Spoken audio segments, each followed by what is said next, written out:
All right, here we are in Deontology. We are really in the crux of it now, getting into the classical ethical theories. And this week you're going to see there's a lot to get through. And it is dense and it is complex. But that's Kant for you. You actually do have a short selection from Kant. And everywhere you go, you're going to find people saying, oh my God, he's so hard. And he is. He's so obtuse and he's so wordy. One thing I would say is when you're actually reading that passage, read it aloud. You're going to sound like a dork, but it's going to make a lot more sense. So that's what I do when I hit passages that are really dense and hard to get through. But deontology, the crux of this is the categorical imperative. Would I want everyone else to make the same choice or do the same thing that I'm about to do? It's this concept of, would we want this to be universal? And affixed to that is this concept of duty. Duty, my obligation, any responsibility that you give me means that I am also taking on an obligation to do something.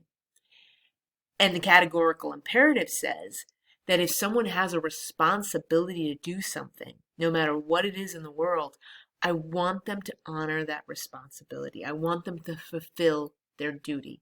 Think of a policeman, think of a judge, think of a parent. So all of these things are connected, and this is really, in terms of our ethical theories, the thing about this one is that it depends on reason.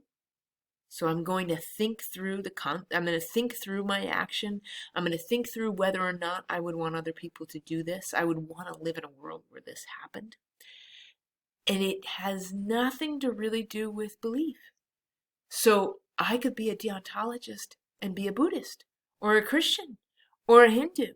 So I could come at this no matter what faith underpins my own kind of moral identity, my self-identity. I could still reason through my ethical choices with this kind of logic. And that's one of the attractive pieces of deontology, is I can apply it across many differences. We are using reason here. We are looking at things with kind of a, would I want this to be how the world works?